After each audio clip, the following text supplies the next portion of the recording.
Para naman sa ating editorial, makakasama natin si kasamang Emil Carion. Maraming salamat sa iyo, Audrey. At bago po ang ating editorial, ay nais po namin ipaalam sa inyo dito sa ating balitaan na ang balitaan po ay malapit ng mag-isang taon. So, Balitaan 2014, isang taong pagbabalita at pagtulong sa bayan. Yan po ay sa January 7, 2014.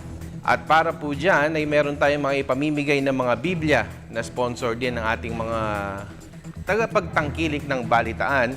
At meron po tayong gagawing isang sorpresa para sa mga kabataan sa kalsada naman na ating i-announce later. At para sa ating editorial.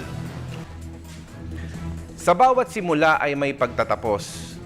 Sa dilim ay may katapat na liwanag. Pagsasara ay may pagbubukas.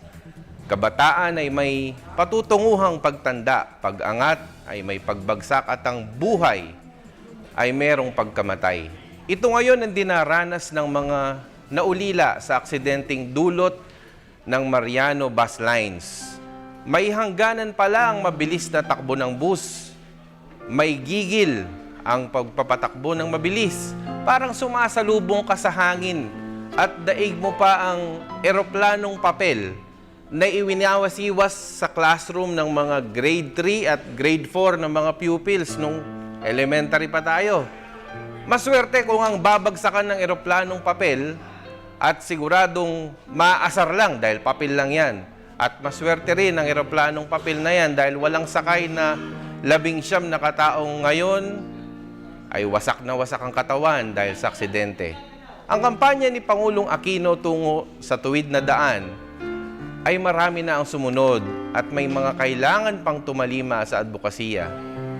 Sino nga ba ang mga nagpapalusot sa mga driver na akala ay eroplanong papel ang bus na kanilang minamaneho? Sino nga ba ang mga nagbibigay ng mga pasadong ratings sa mga bus na kulang sa maintenance? Sila yung mga ayaw umahak sa tuwid na daan.